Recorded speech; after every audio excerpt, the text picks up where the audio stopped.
Hello friends, कैसे हैं आप सब। उम्मीद करते होंगे अच्छे होंगे और आपकी पढ़ाई भी चल रही होगी। काफ़ी दिनों से सर वीडियोस नहीं आ पाई, तो उसके लिए बहुत माफ़ी चाहते हैं, क्योंकि तबीयत कुछ सही नहीं होने के कारण की वीडियो नहीं आ पाई। आज से आपकी फिर से वीडियो आनी शुरू हो जाएंगी अब। तो आज हम लोग बात करने वाले हैं संविधान के ऊपर। संविधान कुछ इंपॉर्टेंट टॉपिक है जहाँ से आपके एग्जाम में हर साल एक क्वेश्चन पूछा जाता है। ठीक है, एक से दो क्वेश्चन आपको हर साल के एग्जाम में मिलेगा। पेपर आप सॉल्व करते होंगे प्रीवियस पेपर को, तो आप देखते होंगे।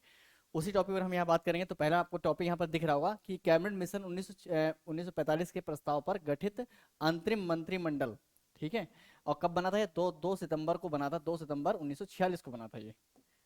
तो इसी बारे में थोड़ी सी बात करेंगे हम यहाँ पर कि यहाँ पर कोई मंत्री है और मंत्री का विभाग कौन सा है, कौन से व्यक्ति को कौन सा विभाग मिला था अंतरिम सरकार में, तो ये क्वेश्चन पूछा जाता है। तो जैसे जवाहरलाल नेहरू क्या थे, जवाहरलाल नेहरू को मिला था कार्यकारी परिषद के उपाध्यक्ष थे, विदेशी मामले और राष्ट्रमंडल में ये शामिल थे। वल्लभ भाई पटेल को मिला था गृह सूचना तथा प्रसारण विभाग मिला था, और बलदेव सिंह को मिला था रक्षा विभाग। ये क्वेश्चन पीछे से पूछा गया है। 2 साल पर आप पुराना पेपर देखें तो वहाँ पूछा गया कि रक्षा विभाग किसके पास था अंतरिम सरकार में। तो अंतरिम सरकार में रक्षा विभाग जो था बलदेव सिंह के पास था। उसे जॉन मथाई के पास क्या उद्योग और आपूर्ति विभाग मिला था, जिसको जॉन मथाई साहब को मिला था उद्योग और आपूर्ति विभाग। ठीक है, सी राजगोपालचारी को मिला था शिक्षा विभाग उस समय, और सी एच भाभा इनको मिला था कार्य खनन एवं बंदरगाह। ये चीजें इनको देखने को मिली थी। राजेंद्र प्रसाद को मिला था क्या खाद्य और कृषि मंत्रालय। ठीक है, आसफ अली इनको मिला था रेलवे। ठीक है, जगजीवन राम इनको मिला था श्रम मंत्रालय। ये क्वेश्चन कई बार पूछा है, जगजीवन राम वाला और बलदेव सिंह वाला दोनों क्वेश्चन बार बार एग्जाम में पूछे गए हैं। आपको याद रखना है कौन सा विभाग किसे मिला है। उसके बाद बात करें, यहाँ पर लियाकत अली खान है, इनको वित्त विभाग मिला था। कौन सा विभाग? वित्त विभाग मिला था लियाकत अली खान को। एक है आई चुंदरीकर, इनको वाणिज्य विभाग मिला था। और अब्दुल रब नस्तर इनको संचार विभाग मिला था। और यहाँ पर जोगेनाथ मंडल इनको विधि, बंगाल में थे ये, तो इनको विधि विभाग मिला था। गजानतर अली खां इनको मिला था स्वास्थ्य विभाग। ठीक है, तो अंतरिम सरकार में किस व्यक्ति को कौन सा विभाग मिला, यही आपसे क्वेश्चन पूछा गया। उसके बाद बात करें यहाँ पर स्वतंत्र मंत्रिमंडल जब बना था, भारत की आजादी के बाद जो मंत्रिमंडल बना है उसमें किस व्यक्ति को कौन सा विभाग मिला था यहाँ पर, तो उसकी बात करेंगे यहाँ। ठीक है, तो दोनों आपके लिए इंपॉर्टेंट एग्जाम में क्वेश्चन पूछे जाते हैं। तो यहाँ पर देखिए जवाहरलाल नेहरू है, तो ये जवाहरलाल नेहरू क्या बन जाते हैं? ये बन जाते हैं प्रधानमंत्री बन जाते हैं। और राष्ट्रमंडल तथा विदेशी मामले और वैज्ञानिक शोध, ये सारे जो विषय किसके पास है? प्रधानमंत्री, जो कि जवाहरलाल नेहरू थे उनके हाथ में थे। सरदार वल्लभ भाई पटेल के हाथ में क्या था? तो गृह इनके पास पहले भी था, सूचना प्रसारण राज्यों के मामले, ये सारे मामले किसके पास? सरदार वल्लभ भाई पटेल को मिले। डॉक्टर राजेंद्र प्रसाद क्या मिला? तो डॉक्टर राजेंद्र प्रसाद तो आपने देखा था इससे पहले भी कि खाद्य और कृषि, ये इनको अंतरिम सरकार में मिला था और इसमें मिला हुआ है। डॉक्टर अबुल कलाम आजाद को मिला था शिक्षा विभाग। क्या मिला? शिक्षा विभाग। और जॉन मथाई को मिला था क्या? रेलवे और परिवहन के विभाग। किसके? Doctor John Mathai. एग्जाम में क्वेश्चन पूछा गया यहाँ से। उसी तरह से बी आर अम्बेडकर साहब को क्या विधि विभाग मिला था, लॉ और कानून बनाने के लिए। जगजीवन राम देखो है यहाँ पर, जगजीवन राम को श्रम विभाग मिला था। क्या मिला था? श्रम विभाग। और यही चीज देखो क्वेश्चन बलदेव सिंह वाला देखो, वही चीज दोनों सेम है। ये और ये दोनों चीजें जो अंतरिम सरकार में थी उन्हीं उन्हीं को यहाँ भी मिला है। किसमें? पहला मंत्रिमंडल जब बना था 1947 में। राजकुमारी अमृत कौर को मिला है स्वास्थ्य विभाग। क्या मिला है? स्वास्थ्य विभाग में, याद रखेंगे। और सी एच भाभा इनको मिला है वाणिज्य। ठीक है, ये पहले भी था इनका वाणिज्य वाला। और देखिए यहाँ पर रफी अहमद किदवई किदवई इनको संचार विभाग मिला था। आर के षणमुगम शेट्टी को मिला है वित्त विभाग। और लियाकत खां जो पहले थे अंतरिम सरकार में, उनको वित्त विभाग मिला था। यहाँ पर किसे मिला? यहाँ पर मिला है आर के षणमुगम शेट्टी को। डॉक्टर श्यामा प्रसाद मुखर्जी को मिलता है उद्योग और आपूर्ति विभाग। वी एन गॉडगिल को मिलता है क्या? कार्य खान एवं ऊर्जा। ठीक है, तो ये कुछ विभाग है यहाँ पर, कौन से व्यक्ति कौन से विभाग मिलते हैं। उसके बाद बात करेंगे एक इंपॉर्टेंट टॉपिक है, जैसे आपको कुछ संविधान में कुछ इंपॉर्टेंट टॉपिक होते हैं जो आपको पढ़कर ही जाने एग्जाम में, उनसे आपको एक क्वेश्चन जरूर मिलेगा। जैसे भाग हैं, आपको पता होना चाहिए कितने 22 भाग होते हैं। 8 अनुसूचियां जो बढ़ा करके अब 12 हो गई वर्तमान में, उनके बारे में आपको पता होना चाहिए। उसके अलावा आपके जो छोटे टॉपिक है डीपीएसपी है, राज्य के नीति निर्देशक तत्व होते हैं, वो आपको पढ़े होने चाहिए, अच्छे से आने चाहिए। ठीक है, और मौलिक कर्तव्य मौलिक अधिकार, इन सब चीजों को आप पढ़ के जाएंगे तो आपको एग्जाम में क्वेश्चन मिलेगा। उसी की दिशा में एक हमारा ये टॉपिक है। भाग की बात करेंगे। भाग यहाँ पर जो दिया किस अनुच्छेद के तहत आते हैं। जैसे पहले भाग में बात करेंगे संघ और उसका राज्य क्षेत्र की, जो कि आपके अनुच्छेद 1 से 4 के अंतर्गत आता है। नागरिकता की बात किसने? भाग 2 में बात करेगी, और ये किससे 5 से 11 के बीच में आता है। क्वेश्चन पीछे में यही पूछा गया कि नागरिकता भाग संविधान किस भाग में है, तो नागरिकता संविधान के दूसरे भाग में दी गई है। और नागरिकता को डिफाइन किसमें किया? तो आर्टिकल 5 से आर्टिकल 11 के बीच में नागरिकता को यानी सिटीजनशिप को डिफाइन किया गया है। मौलिक अधिकार फंडामेंटल राइट की अगर बात करें तो तीसरा भाग है आपका ये। और ये आपके आर्टिकल 12 से 35 तक बात करेंगे मौलिक अधिकारों के बारे में। उसके बाद यहाँ पर देखें नीति निर्देशक तत्व, जिसको हम बोलते हैं DPSP, directive principle of state policy, ये 36 से 51 के बीच में आपका दिया गया है। उसी के बाद बनाया गया क्या, मौल मौल कर्तव्य यानी कि फंडामेंटल ड्यूटीज बनाई गई। कब, आर्टिकल 4A जोड़ा गया, यानी 4 का जोड़ा गया और बनाया गया क्या, भाग 51 का ये आपका आर्टिकल है। इसमें बात करी गई मौलिक कर्तव्यों के बारे में। तो आपको भाग पता होना चाहिए किस भाग में किस आर्टिकल से बात करी गई है। नेक्स्ट देखिए यहाँ पर संघ की बात करी गई है। संघ आपका 52 से 151 के बीच में हम संघ के बारे में पढ़ते हैं। आर्टिकल 52 से 151 जब राष्ट्रपति वगैरह पढ़ेंगे वो सब किसमें पढ़ेंगे, संघ के बारे में पढ़ेंगे। राज्य को स्टेट को पढ़ते हैं तो हाँ 152 से 237 तक की बात करेंगे। पहली अनुसूची के भाग खा के राज्य जो है किसमें आते हैं, ये आपके 239 242 के बीच में पढ़ते हैं। ये कौन सा भाग है, 7वां भाग है। राज्य आपके किसमें, छठे भाग में आता है। संघ किसमें आता है, 5वें भाग में आता है। रट्टे बिल्कुल रट्टा मार लो, कुछ भी करो, अच्छे से पढ़ के जाना, ये क्वेश्चन आता जरूर है। ठीक है, संघ 5वें में, राज्य आपका छठे में आता है। पहली अनुसूची के भाग खा के राज्य आपके भाग 7 में आएंगे। उसके बाद संघ और राज्य क्षेत्र आपके किसमें, भाग 8 में आते हैं। आर्टिकल कौन सा, 239 से 242 तक, ये सारे एक ही में आएंगे। फिर पंचायत, ये बहुत इंपॉर्टेंट, कई बार पूछा है पंचायत कौन से भाग में है। पंचायतों के बारे में भाग कौन सा है, भाग 9 है। और आर्टिकल 243 से 240A से ड़ा तक की बात करी गई है यहाँ पर पंचायतों के बारे में। अब जो यहाँ पर 9 का जोड़ा गया, इसमें क्या, नगर पालिकाओं की बात करी गई। नगर पालिका कहाँ से, तो 243 ता से या अच्छा तक की बात करी गई है। 9 खा की बात करें, सहकारी समितियां 9 खा, ये क्वेश्चन पूछा कि सहकारी समितियां किसमें, 9 खा में जोड़ी गई। सहकारी समितियों को जोड़ा गया है भाग 9 खा। यहाँ पर आर्टिकल देखो दिए हुए हैं। उसके बाद देखो भाग 10 जोड़ा गया, इसमें अनुसूचित और अनुसूचित जनजातियों के क्षेत्र के बारे में 243 240 या 244 244A। भाग 11 में क्या, संघ और राज्य क्षेत्रों के बीच संबंध कैसे होंगे, इनके बारे में भाग 11 में बात करी गई है। राज्य और संघ के बीच संबंध कैसे होंगे, भाग 11 एग्जाम में क्वेश्चन आया हुआ है यहाँ से। आर्टिकल 245 से 263 तक बात करेंगे हम यहाँ पर। भाग 12 में वित्त संपत्ति संविदा और वाद के बारे में, तो यहाँ पर बात करी गई है। ठीक है, आर्टिकल क्या है, आर्टिकल 246 से 300A तक। और देखो यहाँ पर भाग हैं, जैसे 13 भाग में, 13वें भाग में क्या दिया गया कि भारत के राज्य क्षेत्र के भीतर व्यापार वाणिज्य और समागम की बात करिए, आर्टिकल 301 से 307 तक की बात। विभाग 14 में संघ और राज्यों के अधीन सेवाओं की बात करिए, 308 से 323। ठीक है, 14 का की बात करेंगे, अधिकरण की बात, किसकी बात होती है, अधिकरण की, 323A से 323 खा तक। ठीक है, 15 में निर्वाचन, ये क्वेश्चन पूछा गया, निर्वाचन की बात किसमें, निर्वाचन की भाग 15 में करेगी। अधिकरण की बात भाग किसमें है, अधिकरण 14 का में है। 14 में क्या है, संघ और राज्यों के अधीन जो सेवाएं आती हैं जिसकी आप तैयारी कर रहे हैं उसकी बात हो रही है यहाँ पर, 308 से 323 तक। निर्वाचन 324 से 329, एग्जाम में क्वेश्चन है पीछे से 2017 में 18 में क्वेश्चन पूछा गया कि निर्वाचन की बात संविधान के किस अनुच्छेद में करी गई है। अनुच्छेद पूछेंगे तो बताना है आपको 324, और भाग कौन सा, तो भाग 15 है यहाँ पर। भाग 16 में तो कुछ वर्गों के संबंध में कुछ विशेष उपबंध बनाए गए जो कि 330 से 342 आर्टिकल तक की आते हैं ये। यहाँ पर भाग 17 में क्या, राजभाषा, ये भी क्वेश्चन पूछा गया, तो राजभाषा के बारे में बात आर्टिकल 343 से 351 तक। उसके बाद 18वें भाग में आपात उपबंध, इमरजेंसी के बारे में बात करिए, जो आपके 3 तरह की हैं। ठीक है, कौन से 3 है, एक राष्ट्रीय आपातकाल है, एक राष्ट्रपति शासन जो लगता है, और दूसरा उसका वित्त आपात। तो आपात उपबंधों की बात करिए यहाँ पर 352 से 360 तक। उसके बाद प्रकीर्ण कुछ और मिसलेनियस विषय है जो 361 से 367 तक आते हैं। संविधान संशोधन भाग 20 में दिए हैं क्वेश्चन, बहुत बार पूछा गया संविधान संशोधन के बारे में कहाँ दिया गया, तो संविधान में भाग 20 में संशोधन की प्रक्रिया पूरी बताई गई है। और आर्टिकल कौन सा, आर्टिकल 368 है। अस्थायी संक्रमणकालीन और विशेष उपबंध जो आपके भाग 21 में दिए गए हैं, ये क्या है, 369 से 392 के बीच में, इनके बारे में आर्टिकल बात कर रही है।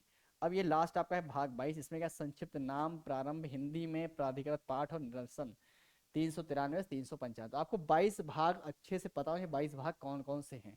ठीक है, तो हमने 3 टॉपिक की बात कर ली यहाँ पर। अब बात करेंगे कुछ समितियां बनाई गई थी उस समय। समितियों से इंपॉर्टेंट है, बहुत आपके क्वेश्चन हर साल पूछे थे, समितियों के बारे में भी क्वेश्चन पूछे जाते हैं, तो आपको पता होना चाहिए कौन कौन समितियां हैं। तो सबसे पहली समिति आपकी बनती है कौन सी, प्रारूप समिति। प्रारूप समिति के अध्यक्ष कौन थे, डॉक्टर भीमराव अंबेडकर साहब थे, जो कि प्रारूप समिति के अध्यक्ष थे। उसके संघ संविधान समिति बनाई गई थी, इसके अध्यक्ष कौन थे, जवाहरलाल नेहरू थे। क्वेश्चन पूछा था भाई संघ संविधान समिति। देखो प्रांतीय संविधान समिति के अध्यक्ष कौन, सरदार वल्लभ भाई पटेल। देखो संघ में संविधान समिति कौन बनाएंगे, इसके अध्यक्ष थे जवाहरलाल नेहरू। प्रांत में अगर बात करेंगे तो प्रांत में सरदार वल्लभ भाई पटेल हैं। ठीक है, मूल अधिकार एवं अल्पसंख्यकों की समिति बनाई गई थी, इसमें कौन, सरदार वल्लभ भाई पटेल है। झंडा समिति किसने बनाई थी, झंडा समिति के अध्यक्ष थे डॉक्टर राजेंद्र प्रसाद। कौन थे, डॉक्टर राजेंद्र प्रसाद। नेक्स्ट देखें यहाँ पर, रियासत समिति देसी रियासतों वार्ता के लिए बनाई गई थी, डॉक्टर राजेंद्र प्रसाद के द्वारा अध्यक्ष थे इस समिति के। देसी रियासत समझौता समिति बनाई थी, इसके भी अध्यक्ष डॉक्टर राजेंद्र प्रसाद ही थे। अब देखो डॉक्टर राजेंद्र प्रसाद 3-4 समितियों के अध्यक्ष हैं, तो आपको एक ही जगह पर बीच में लिखना डॉक्टर राजेंद्र प्रसाद और सब समितियों को नोट कर लेना एक जगह पर। संचालन समिति डॉक्टर राजेंद्र प्रसाद, नियम समिति कौन है, नियम समिति भी आपके डॉक्टर राजेंद्र प्रसाद ही है, ठीक है। संघ शक्ति समिति के अध्यक्ष कौन थे, जवाहरलाल नेहरू थे, कौन थे, जवाहरलाल नेहरू। तो यहाँ पर ऊपर जो आपकी समितियां दी है आपकी डॉक्टर राजेंद्र प्रसाद से संबंधित है, तो आपको याद करना आसान हो जाएगा। अब जो कार्य संचालन समिति के इसके अध्यक्ष कौन, के एम मुंशी थे, कौन थे, के एम मुंशी। मूल अधिकार की जो उप समितियां बनाई गई थी, से मूल अधिकार समिति के अध्यक्ष कौन थे, तो सरदार वल्लभ भाई पटेल थे, लेकिन मूल अधिकार संबंधी कुछ उप समिति थे, जे बी कृपलानी अध्यक्ष थे इसके, कौन है, जे बी कृपलानी। अल्पसंख्यक उप समिति के अध्यक्ष कौन है, एच सी मुखर्जी, कौन है, एच सी मुखर्जी। उप समिति की बात हो रही, ध्यान रखना। सर्वोच्च न्यायालय समिति कौन है, एस वारदाचार्यार। राज्य समिति कौन अध्यक्ष है, जवाहरलाल नेहरू है, ठीक है। तो ये कुछ समितियां हैं, आपको याद रखनी है, इनके नाम याद रखें कौन से किसमें हैं। संविधान सभा की कार्यकारिणी संबंधी समिति कौन थे, जीवी मावलंकर साहब थे, कौन थे, जीवी मावलंकर। आवास समिति के अध्यक्ष पट्टाभी सीतारामैया थे। प्रत्यय पत्र संबंधी समिति जो कि अल्लादी कृष्ण स्वामी, और अल्पसंख्यक उप समिति के अध्यक्ष कौन थे, एच सी मुखर्जी, अल्पसंख्यक उप समिति के अध्यक्ष, ठीक है। अब जो यहाँ पर और कुछ समितियां जैसे अपवर्जित और आंशिक रूप से अपवर्जित क्षेत्र जो थे, ऐसे असोम के क्षेत्रों को छोड़ करके ए बी ठक्कर बनाए गए थे अध्यक्ष इसके। पूर्वोत्तर सीमांत जनजाति क्षेत्र हैं और असोम के अपवर्जित और आंशिक रूप से अपवर्जित क्षेत्र संबंधी उप समिति गोपीनाथ बारदोलाई। तो ये दो नाम है आपको याद रखने, कौन किस समिति के अध्यक्ष हैं। अब यहाँ पर प्रारूप समिति जो 7 अध्यक्ष 7 सदस्य थे प्रारूप समिति के, इसमें कौन कौन व्यक्ति थे, इन पर इंडिविजुअल क्वेश्चन पूछा गया आपका एग्जाम में, ठीक है। इंडिविजुअल क्वेश्चन आएगी भाई, प्रारूप समिति के सदस्य कितने थे, 7 थे। कौन है यहाँ पर, तो सबसे ज्यादा इंपॉर्टेंट ध्यान रखना, यहाँ पर अध्यक्ष कौन है, बी आर अम्बेडकर साहब है, ठीक है। और दूसरा पर एन गोपाल स्वामी आयंगर, ये भी सदस्य थे। के एम मुंशी साहब इसके सदस्य थे। अल्लादी कृष्ण स्वामी अय्यर, ठीक है। मोहम्मद सादुल्ला, सैयद मोहम्मद सादुल्ला भी क्या है, इस समिति के सदस्य हैं। अध्यक्ष कौन है, एक ये। और देखो यहाँ पर बी एल मित्र, बी एल मित्र क्या है, थोड़े समय बाद हट गए और इनके स्थान पर कौन आते हैं, एन माधव राव। तो याद रखना है बी एल मित्र प्रारूप समिति के सदस्य थे, लेकिन कुछ समय बाद हट जाते हैं, तो कौन आता है, एन माधव राव आते हैं। और उसी तरह से डीपी खेतान भी, इनकी आकाश में मृत्यु होती है डीपी खेतान साहब की, तो टी कृष्णामाचारी जो हैं ये इसके सदस्य बनते हैं। 2 व्यक्ति ऐसे हैं आपको याद, बी एल मित्र और कौन है, डीपी खेतान। ये दोनों लोग हट जाते हैं, उनके इनकी जगह पर 2 व्यक्ति नए आते हैं। दोनों कौन कौन है आपको याद होना चाहिए। तो ये है आपकी संविधान की प्रारूप समिति।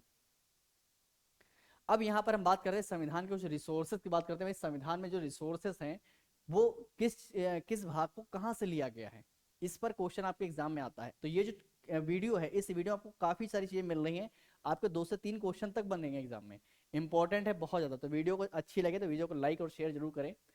देखिए आप बात करें ब्रिटिश संविधान से हमने क्या क्या चीजें ली गई हैं, सीधे सीधे अगर बात करें तो संसदीय शासन पद्धति को हमने लिया है। लोकसभा के प्रति मंत्रिमंडल का सामूहिक उत्तरदायित्व है, ठीक है, यह भी हमने किससे लिया है, ब्रिटेन के संविधान से लिया है। उसका राष्ट्र के प्रधान के रूप में राष्ट्रपति की औपचारिक प्रधानता और वास्तविक शक्तियां मंत्रिपरिषद में निहित होना, यह भी हमने किससे, यह भी हमने लिया है ब्रिटिश के संविधान, ब्रिटेन के संविधान से। और क्या लिया, देखो यहाँ पर एकल नागरिकता की प्रणाली ली है, विधि निर्माण की प्रक्रिया ली है, विधि का शासन, एकल नागरिकता, ये सारी हमने चीजें कहाँ से ली, तो ब्रिटेन के संविधान से ली हुई है। नेक्स्ट देखिए यहाँ पर आयरलैंड के संविधान से क्या लिया हमने, तो आयरलैंड के संविधान से राज्य के नीति तत्व, जिसको हम बोलते हैं directive principle of state policy, DPSP इसको बोलते हैं, ये हमने कहाँ से लिया। कई बार एग्जाम में क्वेश्चन भाई डीपीएसपी कहाँ से लिया गया, तो आपके आयरलैंड के कॉन्स्टिट्यूशन से लिया गया। साहित्य कला विज्ञान समाज सेवा में योगदान के आधार पर राज्यसभा में 12 सदस्यों का मनोनयन होता है। कहाँ पर, राज्यसभा में 12 सदस्यों का मनोनयन होता है। तो यह भी प्रावधान हमने कहाँ से, आयरलैंड के संविधान से ही लिया हुआ है। राष्ट्रपति का निर्वाचन मंडल, राष्ट्रपति का निर्वाचक मंडल होगा, उसमें कौन कौन लोग शामिल होगा, यह भी कहाँ से, आयरलैंड के संविधान से आया। तो क्वेश्चन पूछेगा भाई कहाँ से लिया गया, आयरलैंड के संविधान से लिया गया। नेक्स्ट देखो संयुक्त राज्य अमेरिका के संविधान से हमने क्या क्या बोरो किया है, मूल अधिकार लिया है और उद्देशिका का विचार वहां से लिया है। स्वतंत्र न्यायपालिका की बात करेगी, उपराष्ट्रपति का पद वहां से हमने लिया कि भाई उपराष्ट्रपति पद उनके यहाँ कैसे है, तो उस सिस्टम को हमने लिखा है। देखिए लिया गया कि ये मतलब मत समझ लेना कि भाई हमने सिरे सिरे कॉपी कर लिया, हमने कॉपी नहीं किया, हमने समझा है, ठीक है। बहुत से लोगों को ये लगता है हमने सब कुछ कॉपी कर लिया, भाई कॉपी नहीं किया है, हमने वहां की चीजों को समझा कि भाई यहाँ पर इनका सिस्टम चल रहा है, कैसे चल रहा है, तो उसको स्टडी किया गया, समझा गया, अच्छे से एनालिसिस किया गया, फिर हमने उस आधार पर मॉडिफाई करके चीजों को रखा है। संविधान संशोधन में राज्य विधायिकाओं के द्वारा अनुमोदन का प्रावधान भी हमने संयुक्त राज्य अमेरिका से देखा, भाई क्या है यहाँ पर, राष्ट्रपति की बात भी वहां पर करी। अब देखो राष्ट्रपति और उपराष्ट्रपति दोनों चीजें यहाँ से हैं। राष्ट्रपति पर महाभियोग की जो प्रक्रिया लगती है उसकी बात हमारे संविधान से ली गई है। न्यायिक पुनर्वलोकन का सिद्धांत, जुडिशियल रिव्यू की जो बात करते हैं वो कहाँ से, जुडिशियल रिव्यू वाला क्वेश्चन पीसेस में आया हुआ है।